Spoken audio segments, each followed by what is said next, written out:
Shalom, shalom, shalom. Live. Well, I shouldn't say live, but recording from Mexico. So, the last time we talked, I know we had some things that we had going on. R712, of course. You can reach me at R712 on Twitter or just Google R712 and you'll find me around the way. Um, Today, we talked about Holy Muhammad being an Israelite.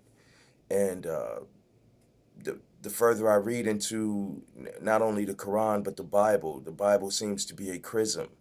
It actually proves that he was an Israelite, not only an Israelite but a Levite. And if you know the story of Muhammad, you know that he went up into the mountain with other scribes. He couldn't read or write, so he went into the mountain with other scribes, much like the Messiah did. The Messiah went into the mountain for 40 days. And the reason why the Messiah went into the mountain for 40 days, as well as Holy Muhammad, is because um, they're Levites, and that's traditional.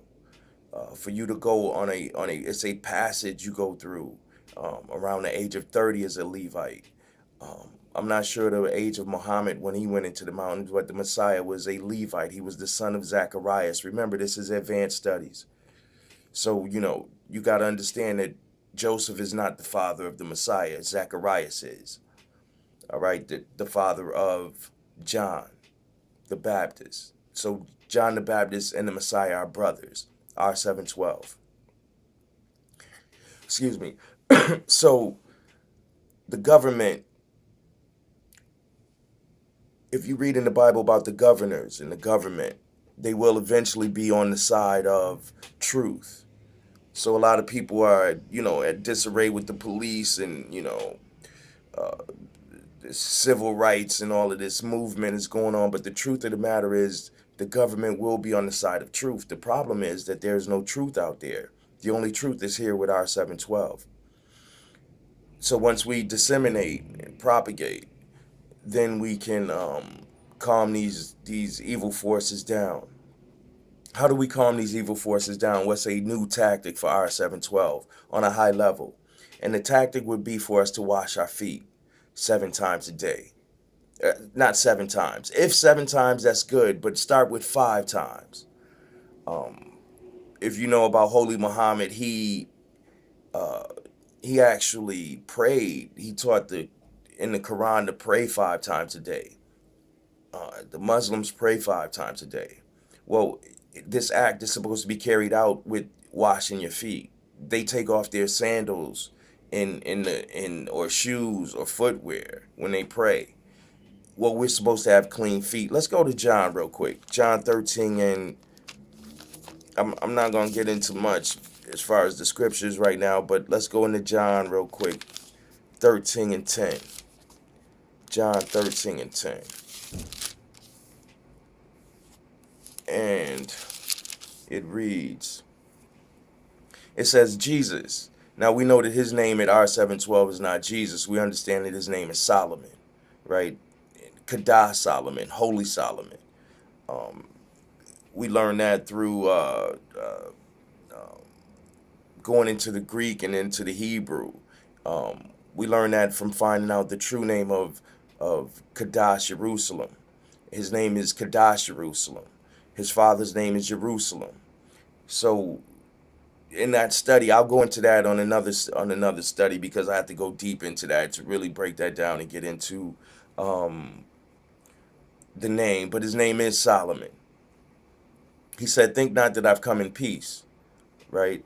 In Matthew, think not that I've come in peace because my name is Solomon. Don't think that I come in peace. I came for war. But let's read the scripture. It says, Solomon saith to him, he that is washed needeth not save to wash his feet. Excuse me. Let's read that again. Solomon saith to him, he that is washed needeth not save to wash his feet, but is clean in every whit. And ye are clean, but not all.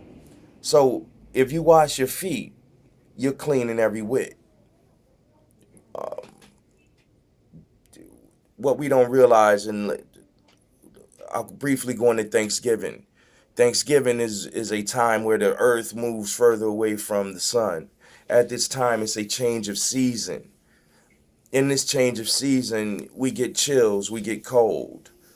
The reason why we get these chills and we get cold and we don't adapt, or through the adaptation of the change of seasons, there's a war between the white cells and the red cells in our body.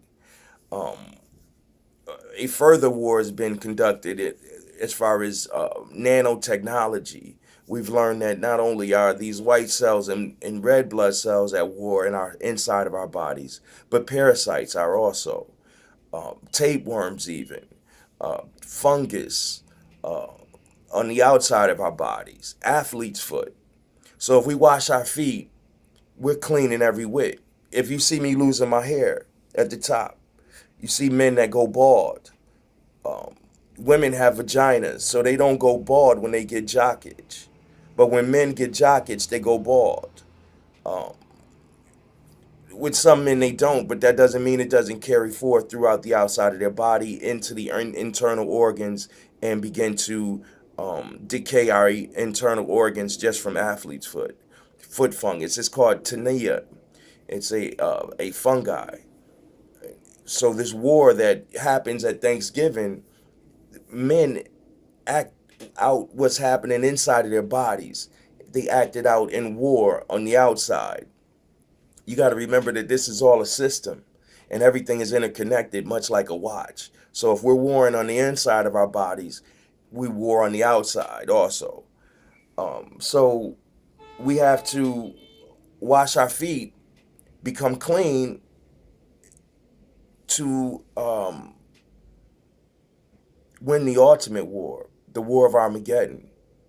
As we wash our feet 5 times a day in obedience, we begin to win the war, the battle inside of our bodies against parasites and fungi, and we push towards the mark of living forever, like Paul said we could, or like the Messiah said, or as it was spoken of in the beginning of Genesis, that at least they live forever. And how do we do this? How do we wash our feet 5 times a day, and we know that we eat bitter herbs on Passover. Well, we have to eat these bitter herbs all the time. Garlic is a great herb. It could possibly be the tree of life in my studies. I found that garlic is one of the best herbs. It's an antibiotic, but it does so many other things as long as, when I speak about fighting this fungus. Um, so garlic could possibly be the tree of life. And we should eat this um, with every meal. You put it in your tea, you know. So the war of Armageddon. It will enact out physically, but it's an internal also. And as the clock sinks, these things start coming into fruition, and that brings me to mind about AI and artificial intelligence. Artificial intelligence will help us to defeat this fungus and will help us to live forever. We have to have a man who walks in obedience, and that's Qados Pharez Jerusalem. That's who I am. We have to believe that perfection is possible, and I do. Um, so we this war that'll be acted out physically, we talk about truth, right? We looking for bloodshed, and we looking for, and that's going on too. But the truth of the matter is, the fight is about truth.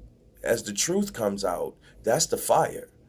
Um, the truth shall set you free, right? So when you grab, uh, gravity is the new energy, right? When you talk about ideas of floating cars and floating motorcycles and floating planets or cities inside of the firmament, and ideas that are lucrative, and we can build over the ocean, and uh, there is enough land. Let's make the Sahara Desert heaven.